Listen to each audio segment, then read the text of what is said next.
Screening as part of the Melbourne Documentary Film Festival is a film called Softly Spoken, and it's my great pleasure to be speaking to the director of that film, Hayden Griffith. Hayden, welcome to Movie Metropolis. Thanks for having me, Peter. It's a pleasure to be here. Pleasure. Now, this is such an intriguing film about um, a man who founded the Mont.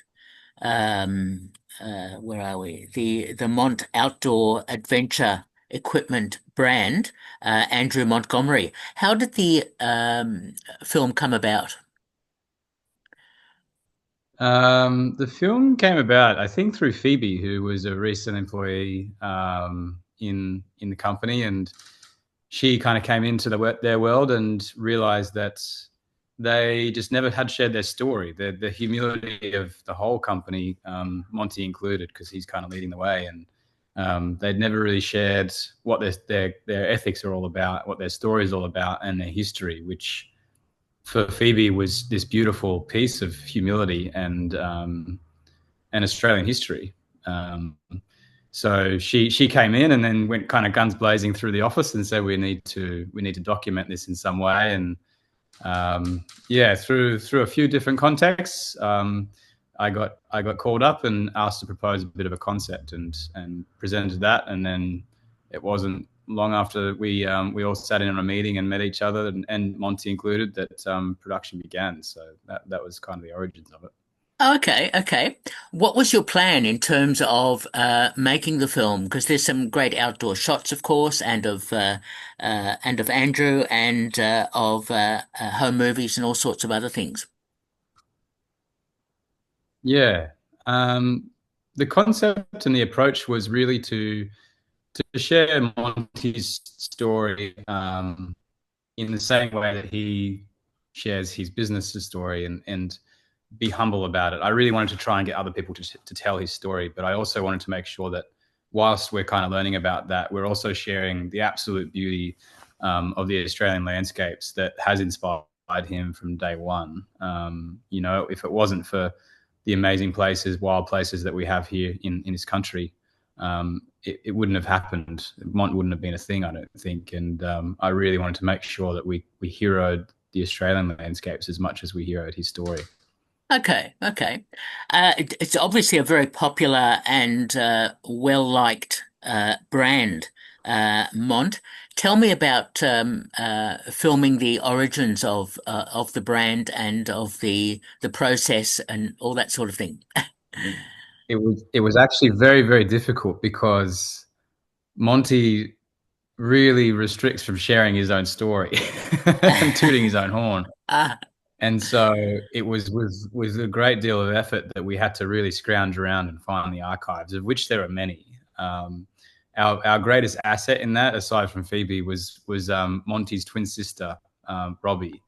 And once we went for a trip down to Tassie to spend some time with her, and she just kind of was opened the bag and, and gave us the keys to the castle and had a whole bunch of stuff that Monty had probably hidden from us in a nice way. But yeah, it was then through family that we were able to access a lot of the archives. And after that, I think Monty submitted a little bit, and he started to pull out old articles. Like one of the things you see in the film is this 40-year-old sleeping bag, which was the first bag yeah. that he made, and it's still going. And throughout the process of filming, which was probably a 9 or 10 month process, over lots of different shoots, these articles of backpacks and sleeping bags and bits and pieces would just arrive in the back of the warehouse every time I visited, and we'd Phoebe and I would get to chat about how we get to document that.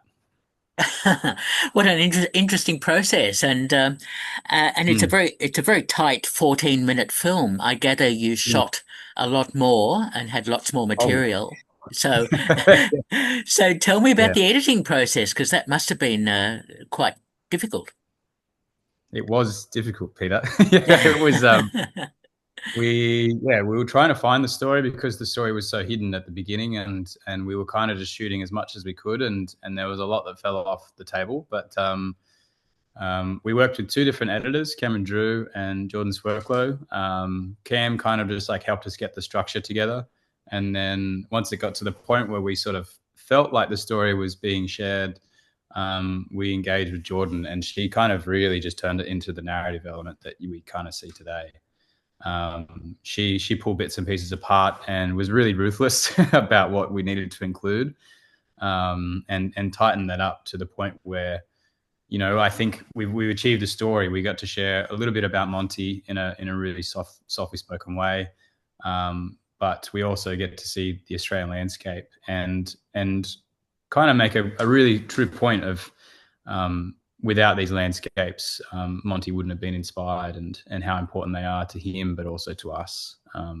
And yeah, that's where we landed with that. And it was, I think we've got 18 terabytes or something of documented media from the project. And I think, yeah, a small portion of that went through, for the edit, but you kind of had to just go and explore it as documentary filming naturally in cases. And yeah, it was a slow process, but we luckily had the time, and being a brand sort of backstory, they gave us all the time we needed to really get through that and spend a year on the process from start to finish. Ah, how interesting that it took that long. Uh, were you the one doing most of the cinematography, the shooting, etc., or did you have a small crew and production behind you? I crewed, pardon me. Um, I was shooting a lot of the remote stuff, solo, and then for some of the stylized scenes, we had, some gaff crew came in and some ACs working with us. Yeah, and then there was also a bunch of archival material that I have from previous projects and personal shooting out around Australia that I was able to put in. And, also to the credit of some of the other productions that we work with, they were so happy to share that media, which was some of the Tasmania footage you'll see, and also the Central Australian desert. So everyone we talked to was so supportive of this project, and really helping out, and that was a really consistent theme. Just the general support in a production, of that level was just, yeah, everyone just wanted to be a part of it, and no one had a bad word to say about anyone. And it was just a really, really special thing to be a part of in that sense. Yes, yes. And Monty, as you call him, Andrew, Mm. he's also involved in conservation, environmental sort of issues, Yes. etc., as well, which is great to see.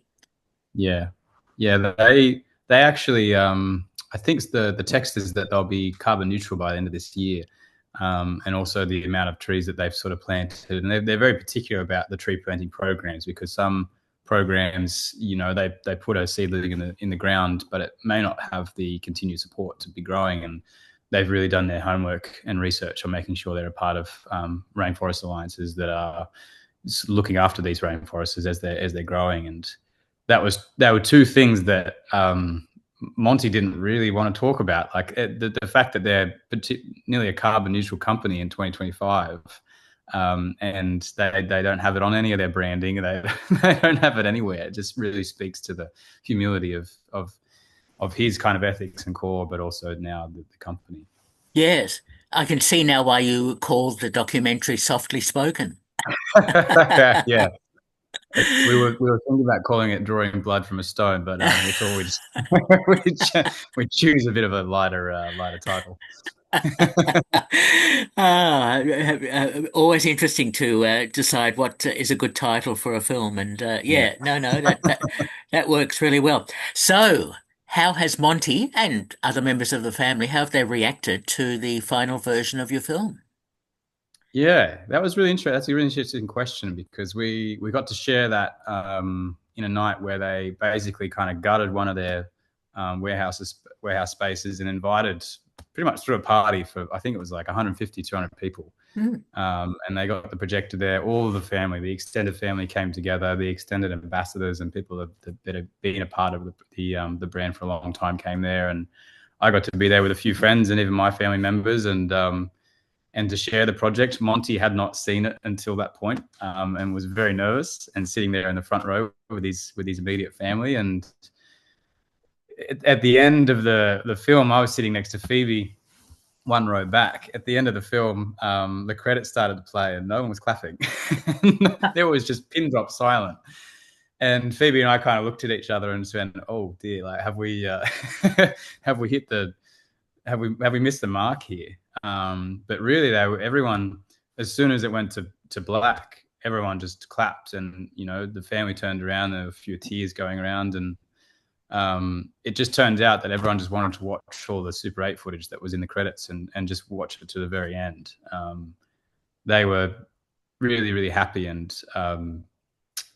yeah, Monty came to me at the end of that night. He said, I feel like I didn't realize how much of a friend I'd be making in this project. And yeah, in his true fashion. And he was really beautifully spoken in that. And I feel like it's a really interesting time for him as he's kind of maybe slowly starting to step out of the business, and we've now preserved that part of his story. I think, I don't know, you'd have to talk to him, and you might need a few extra hours to get it out of him. But I think it was received well, and Yeah. it's also been something that every time I go and visit that shop ever since, I was down there last week, and just welcomed with open arms, and the whole crew are just happy to hang out. And yeah, I feel like I have made friends for life in that project, which is not, as you probably understand, not always the case with filming. Of course, I know, absolutely understand. So, no, I'm pleased to hear that reaction. That's Mm. so good. Just in the scheme of things, I don't know if you know the answer to this, but does the Mont brand, which looks like it has real longevity and obviously is tough and lasts a long time and so on, how Mm. how is it in the marketplace in terms of market share, in terms of all the other adventure equipment and outdoor branding? That's a really good question. I might not be the right person to answer this Yeah. particularly, but um, I think through their humility, they should be so much more. That's my personal opinion. As an Australian brand, they're very unique in how long they've lasted through the cheaper, faster era, which was the last kind of 2 decades. They've really retained their ethics and stood by them, and probably nearly crumbled because of that. But Mm. now that they've held through that period, that whole identity of being environmentally sustainable and conscious, and durable. You hear in the film that the most sustainable product is the one that lasts a long time. To know that that's now kind of favoured by the general public, the brand is actually picking up a lot in its popularity, and I think at some point is going into US market. But yeah, it still remains as the Southern Hemisphere's kind of realm, and it's not really seen too much in the Northern Hemisphere. But yeah, I hope in sharing this project too that I personally, before I became a part of it, didn't realize what they were doing, and I feel very heavily attached to the brand now. Mm. And I don't want this to be a marketing piece, but everyone that I've shared it with is going, "Oh my god! Like I never realized that about this quiet little brand from Canberra." And hopefully it inspires a bit of pride in people that are from Australia that do love the outdoors, and to get amongst their gear, and to be really proud to be a part of that. I think they should be. Anyone that's a part of that community is doing something good for the world, I think. Sure. No, absolutely. Yes, I'm glad you mentioned that because I was going to ask you, your film could be used as part of the marketing for the Mont Yeah, brand. it was a conversation early on that I said I was like, well, I don't really want to be a part of this unless it's got an emotional narrative to it. And then by default, sharing an authentic story, you can use your own subjective interpretation of and make your decisions about the brand. But that's not really the point. The point is really to share Monty's story and to get people that watch the film to be really inspired about the Australian wilderness, and to want to protect that, fight for that, and also support consumption, or products that Hmm. are looking after, or being conscious of those spaces. Okay. Well, congratulations on the film. It's a screening, of course, at the Melbourne Documentary Film Festival, which is terrific. Thanks, Peter. Yeah. Are you working on other projects at the moment? Yeah, I kind of crew, so I do two different worlds where end-to-end productions through Lost Compass, but I also work as a operator on other jobs. So Ah. I'm off to the Galapagos to shoot some natural history work in a week's time, Ah. and then following that, I'm working with another brand on a very different documentary, but similar remote space in ice climbing. So yeah, there's a few things on the burn there, and that'll be my next little project for Okay. the next few months. Yeah, Excellent, excellent. That's great. You'll probably have another film for next year's Melbourne Documentary Film Festival. probably. Probably, Yeah, yeah.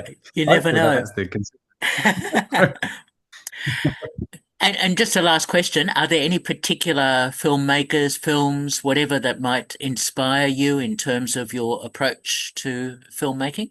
Hmm, that's a really good question. I was in my early career really inspired by Renan Ozturk, who's an American outdoor filmmaker. He's worked for a whole bunch of different productions, including natural history. He definitely inspired me in the early years. There's another production house called Gnarly Bay Studios. They're also American, and they're a director DOP duo that are, I think, husband and wife now. Um, they've really inspired me in recent years to be working on those emotional narratives, and to really sort of dive in. I love the outdoor spaces, but I'm not always, I'm more interested in the emotional kind of interaction and the way that you feel in those spaces. And they really touch on that in this beautiful, beautiful way. Chai Vasilieri, I don't know if I pronounced that right, and Jimmy Chin are in a similar way for that. And Chai really takes Jimmy Chin's DOP work, which is in these crazy spaces, but gives it that emotional narrative again. And I think that's why they've been so successful. So yeah, just looking for that softer touch in filmmaking in the outdoor industry. That's what really inspires me at the moment. Okay. Uh, all good to hear all of that, Hayden. We've been speaking to Hayden Griffith, who's the director of Softly Spoken, now screening as part of the Melbourne Documentary Film Festival this month. Hayden, thank you so much for talking with me. Thanks so much for your time, Peter, and look forward to seeing you next year. Okay. All the best. Bye bye. Great. Thank you.